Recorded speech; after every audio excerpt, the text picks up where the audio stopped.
Sri Gurubhyo Namaha Harihi Om Jai Shri Ram. Welcome to our next episode in our complete reading of Srimad Valmiki Ramayana. In the previous episode, we saw how Kausalyama and Dasharatha were speaking to each other and how Kausalyama was crying and how Sumitrama came and she, in a way, tried to alleviate the pain of Ma Kausalya. Now, let us turn towards SriRamachandra. SriRamachandra, he was going out of the city. Lot of people were coming behind him. The old Brahmins, the Vruddha Brahmanas, they were shouting to Rama saying, please stay back, please stay back, please stay back. SriRamachandra was not at all relenting. He was not at all looking at them. He was not yielding because for him, his father's Satyavakya Paripalana was paramount. Hence, he was following that particular path. Sumantra was encouraging the horses to go faster and faster.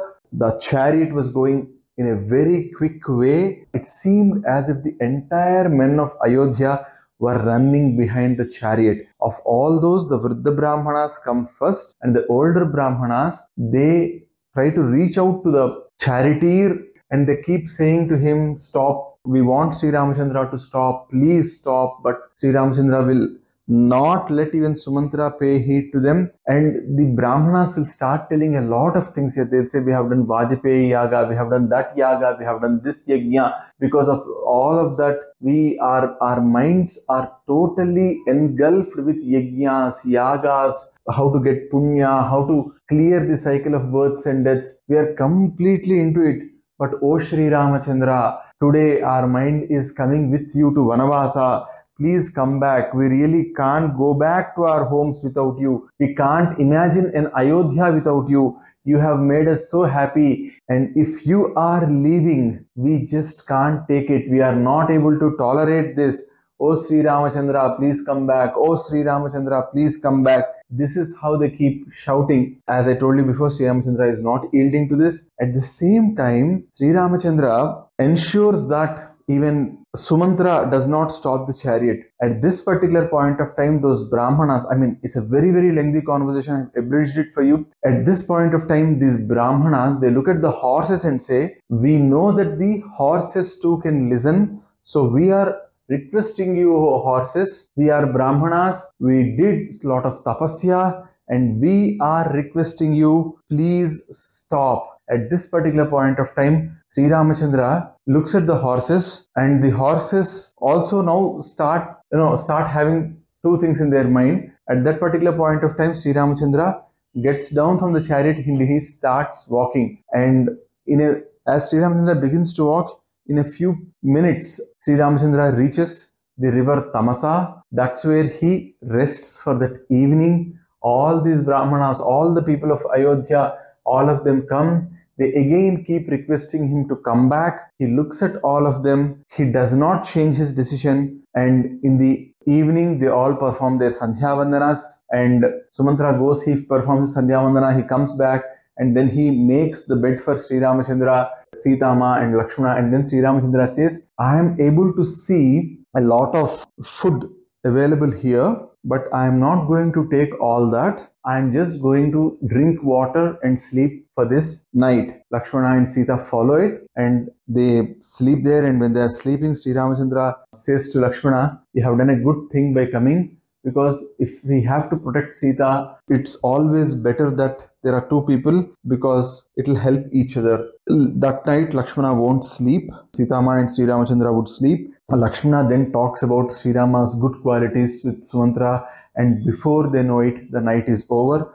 The next morning, Sri Ramachandra wakes up before everyone else. Sumantra again goes, performs his Sandhya Vandana, Sri Ramachandra and all also they perform their morning Vedic rituals. Once those are done, still these people who have come with Sri Ramachandra, they were not able to wake up because the whole night they were disturbed, and somewhere early in the morning they got sleep and they were not able to wake up. Then Sri Ramachandra says quickly to Sumantra, get the chariot ready quickly. We will quickly move across the Tamasa river. We will move across the Tamasa river quickly.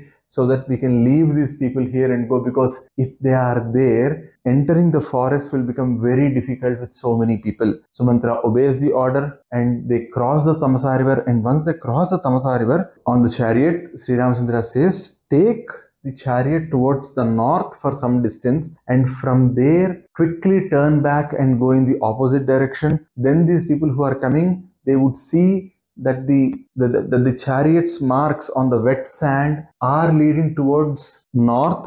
They'll try to go north, and then they will not see any chariot marks anymore. Then they know that they have been tricked, and then they'll go back home. And in the process, we'll go do a U-turn with the chariot and we'll enter the forests. So Sri Rama knows the topography pretty well. The same thing happens. They move towards the woods. Sri Ramachandra, Sumantra, the chariot, Lakshmana, Sita, all of them, they move towards the woods. Whereas these people of Ayodhya, when they wake up, they see that Sri Ramachandra is gone. They start following the tracks. They cross the Tamasa river. Then they see as to where the tracks of the chariot wheels are. They move towards north, and after walking for some time, they realize they have lost the trail, and they begin to weep. They cry inconsolably, and they walk back all their way to Ayodhya, because there was nothing better that they could do. They know that Sri Ramachandra cannot be found anymore. And once these people have gone back to Ayodhya, the women of Ayodhya now become extremely furious on their husbands. They say, why did you come back? Why did you leave Sri Ramachandra and come back? It's as if, the exact words used in Ramayana are,